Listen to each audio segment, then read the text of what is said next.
नमस्ते साथीहरू।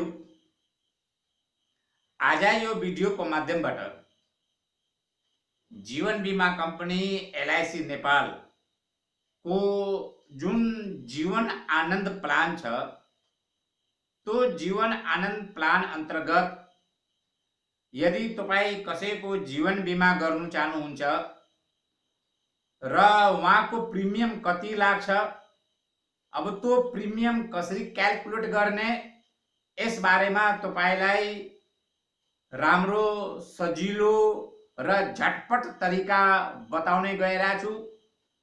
अब तपाईलाई विक्रय निर्देशिका पुस्तक चाहिँदैन, अब तपाईलाई क्याल्कुलेटर को आवश्यकता पर्दैन। अब तपाई विदाउट क्याल्कुलेटर विदाउट बुक सजिलै जीवन आनन्द को प्रिमियम तपाई कसैलाई पनि बताउन सक्नुहुन्छ।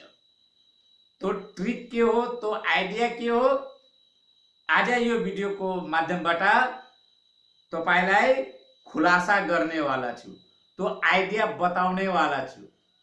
ओके फ्रेंड्स,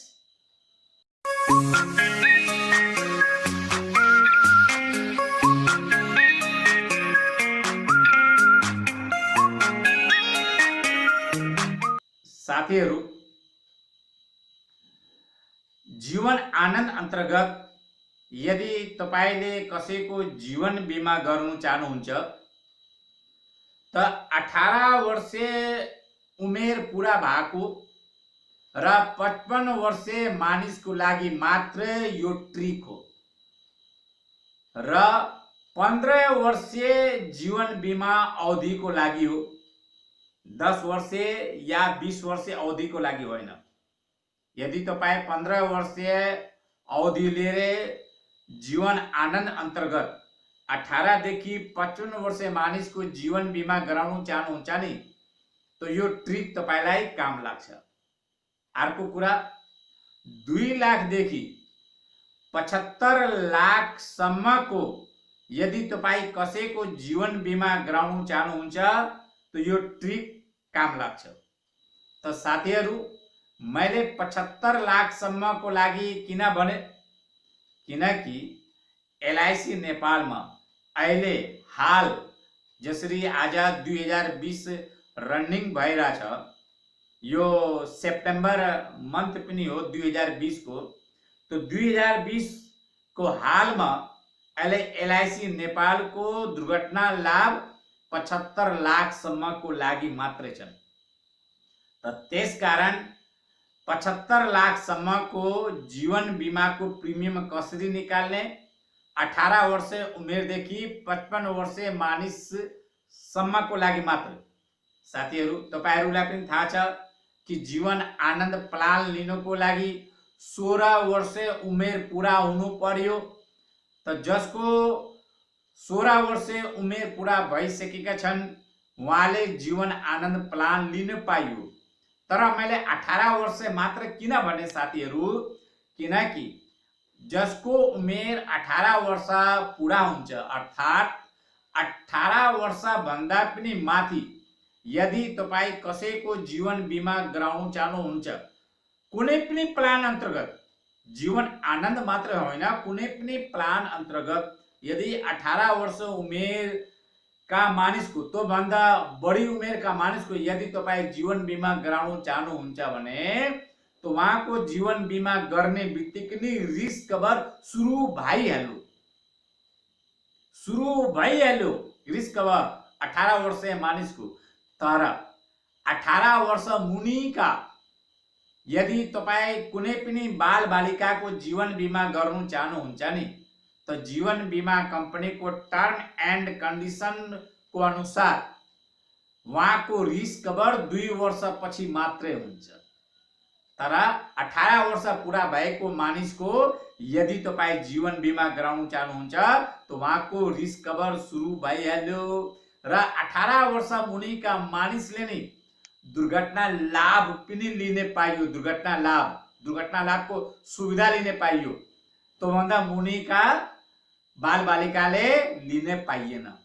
त्यसकारण मैले 18 वर्षदेखि सुरु गरेको छु र 55 वर्षसम्म मैले किन भने साथीहरू, किनकि 55 वर्षीय मानिसले मात्र 15 वर्षको जीवन बिमाको अवधि लिने पाइयो।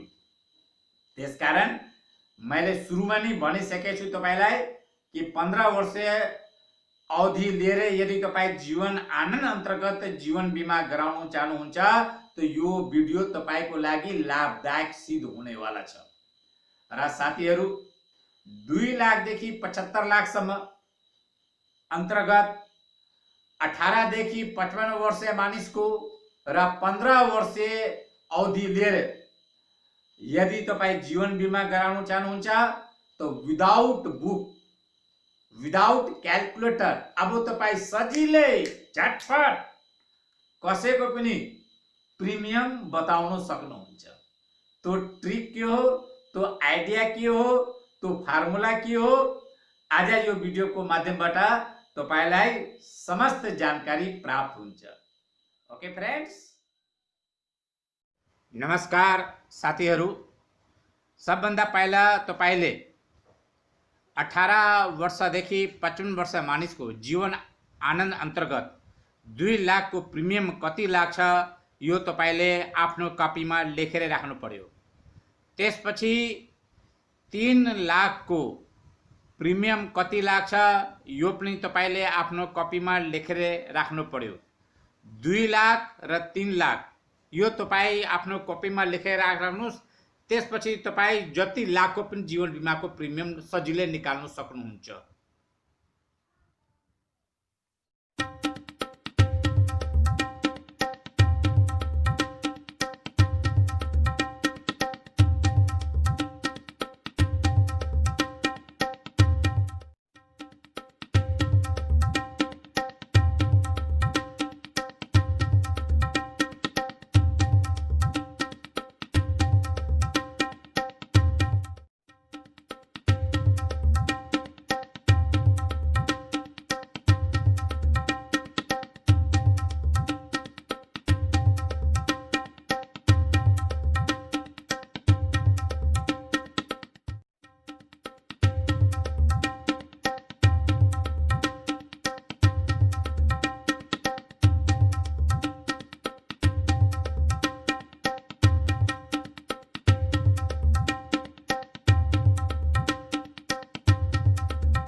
साथीहरू, एउटा कुरा तपाईहरू नोट गरेर राख्नुहोस् कि 18 वर्षदेखि 55 वर्षीय मानिसको 2 लाखको जीवन बिमाको प्रिमियम जति लाग्छ त्यो प्रिमियममा मात्र रु 200 रुपियाँ घटाउने, अर्थात् अरू कुनै पनि प्रिमियममा नघटाउने, मात्र 2 लाखको जीवन बिमाको प्रिमियम जति लाग्छ 18 वर्षदेखि 55 वर्षीय मानिसको बीचमा तो प्रिमियममा 200 रुपियाँ घटाउनै पर्छ। जीवन आनन्द अन्तर्गत 25 वर्षीय मानिसको 5 लाखको प्रिमियम निकाल्ने। साथीहरू, सबभन्दा पहिला 25 वर्षीय मानिसको 2 लाखको प्रिमियम हेर्नुहोस्। 2 लाखको प्रिमियम हुन्छ 15,490 रुपियाँ र 15,490 रुपियाँमा 200 रुपियाँ घटाउने हुन्छ 15,290 रुपियाँ। अब 15,290 रुपियाँमा 25 वर्षीय मानिसको 3 लाखको जीवन बिमाको प्रिमियम हेर्ने। 3 लाखको जीवन बिमाको प्रिमियम हुन्छ 22,935 रुपियाँ। 15,290 रुपियाँ प्लस 22,935 रुपियाँलाई जोड्ने 38,225 रुपियाँ हुन्छ। अर्थात् जीवन आनन्द अन्तर्गत 15 वर्षीय अवधि लिएर 25 वर्षीय मानिसले 5 लाखको जीवन बिमा गरे भने उहाँको प्रिमियम हुन्छ 38,225 रुपियाँ मात्र। अब तपाईँ 35 वर्ष मानिसको 5 लाखको जीवन बिमाको प्रिमियम निकाल्नुहोस्।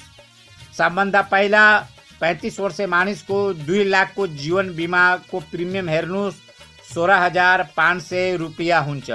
त 2 लाखको जीवन बिमाको प्रिमियममा 200 रुपियाँ घटाउनै पर्छ। 16,500 रुपियाँ माइनस 200 रुपियाँ हुन्छ 16,300 रुपियाँ र 16,300 रुपियाँ प्लस अब 35 वर्ष मानिसको 3 लाखको जीवन बिमाको प्रिमियम कति हुन्छ? 24,450 रुपियाँ। 16,300 रुपियाँ प्लस 24,450 रुपियाँलाई जोड्ने 40,750 रुपियाँ हुन्छ। अर्थात् 35 वर्ष मानिसले 5 लाखको जीवन बिमा गरे भने उहाँको प्रिमियम हुन्छ 40,750 रुपियाँ मात्र। अब 35 वर्षीय मानिसको 7 लाखको जीवन आनन्दको प्रिमियम निकाल्नुहोस्। त सबभन्दा पहिला साथीहरू 2 लाखको प्रिमियममा 200 रुपियाँ घटाउनुहोस्, 16,500 रुपियाँ 2 लाखको जीवन बिमाको प्रिमियम हुन्छ 35 वर्ष मानिसको। त्यसमा 200 रुपियाँ घटाउनुहोस्, 16,300 रुपियाँ हुन्छ। 16,300 रुपियाँमा प्लस 5 लाखको जीवन बिमाको प्रिमियम तपाईँले अघि निकाल्नु भएको थियो 40,750 रुपियाँ। त्यो 40,750 रुपियाँलाई जोड्नुहोस्, 57,050 रुपियाँ हुन्छ। अर्थात् 35 वर्ष मानिसले 7 लाखको जीवन बिमा गरे भन्दै उहाँको प्रिमियम हुन्छ 57,050 रुपियाँ मात्र। अब 35 वर्षीय मानिसकै 10 लाखको जीवन आनन्दको प्रिमियम निकाल्ने साथीहरू 35 वर्षीय मानिसको 5 लाखको जीवन बिमाको प्रिमियम थियो 40,750 रुपियाँ। 40,750 रुपियाँलाई पुनः जोड दिने 81,500 रुपियाँ हुन्छ। अर्थात् 35 वर्ष मानिसले जीवन आनन्द अन्तर्गत 10 लाखको जीवन बिमा गरे भने उहाँको प्रिमियम लाग्छ 81,500 रुपियाँ मात्र। 35 वर्ष मानिसको जीवन आनन्द अन्तर्गत 15 लाखको प्रिमियम। सबभन्दा पहिला साथीहरू तपाईँ 35 वर्षीय मानिसको 5 लाखको जीवन बिमाको प्रिमियम र 10 लाखको जीवन बिमाको प्रिमियम दुवैलाई जोडिदिनुहोस्, 1,22,250 रुपियाँ हुन्छ। या 35 वर्षीय मानिसको 5 लाखको जीवन बिमाको प्रिमियमलाई 3 ले मल्टिप्लाई गरिदिनुहोस्, 1,22,250 रुपियाँ हुन्छ। या 35 वर्षीय मानिसको 3 लाखको जीवन बिमाको प्रिमियमलाई 5 ले मल्टिप्लाई गरिदिनुहोस्, 1,22,250 रुपियाँ नै हुन्छ। अर्थात् 35 वर्षीय मानिसले जीवन आनन्द अन्तर्गत 15 लाखको जीवन बिमा गरे भने उहाँको प्रिमियम लाग्छ 1,22,250 रुपियाँ मात्र। अब 35 वर्षीय मानिसको 25 लाखको जीवन बिमाको प्रिमियम। सबभन्दा पहिला 35 वर्षीय मानिसको 15 लाखको जीवन बिमाको प्रिमियम र 10 लाखको जीवन बिमाको प्रिमियम दुवैलाई जोडिदिनुहोस्, 2,03,750 रुपियाँ हुन्छ। या 35 वर्षीय मानिसको 5 लाखको जीवन बिमाको प्रिमियममा 5 ले मल्टिप्लाई गरिदिनुहोस्, 2,03,750 रुपियाँ हुन्छ। अर्थात् यदि 35 वर्षीय मानिसले जीवन आनन्द अन्तर्गत 15 वर्ष अवधि लिएर 25 लाखको जीवन बिमा गराए भने उहाँको प्रिमियम हुन्छ 2,03,750 रुपियाँ मात्र। अब 35 वर्षीय मानिसको 50 लाखको जीवन बिमाको प्रिमियम। साथीहरू 35 वर्षीय मानिसको 25 लाखको जीवन बिमाको प्रिमियम तपाईँलाई थाहा भइसक्यो र तोही जीवन बिमाको प्रिमियम 25 लाखको त्यसलाई 2 चोटि जोडिदिनुहोस्, 4,07,500 रुपियाँ हुन्छ। अर्थात् 35 वर्षीय मानिसले जीवन आनन्द अन्तर्गत 15 वर्षीय अवधि लिएर 50 लाखको जीवन बिमा गरे भने उहाँको प्रिमियम हुन्छ 4,07,500 रुपियाँ मात्र। साथीहरू, 35 वर्षीय मानिसको 75 लाखको जीवन बिमा। साथीहरू, तपाईहरूलाई थाहा छ कि 35 वर्षीय मानिसको 50 लाखको जीवन बिमाको प्रिमियम र 25 लाखको जीवन बिमाको प्रिमियम, दुवै प्रिमियमलाई तपाईँ जोडिदिनुहोस्, 6,11,250 रुपियाँ हुन्छ। अर्थात् यदि जीवन आनन्द अन्तर्गत 35 वर्षीय मानिसले 15 वर्षको अवधि लिएर 75 लाखको जीवन बिमा गरे भने उहाँको प्रिमियम लाग्छ 6,11,250 रुपियाँ मात्र। साथीहरू, यो प्रक्रियाबाट नै तपाईँ 18 वर्षदेखि 55 वर्षसम्म मानिसको 2 लाखदेखि 75 लाखसम्मको जीवन बिमाको प्रिमियम सजिलै निकाल्नु सक्नुहुन्छ।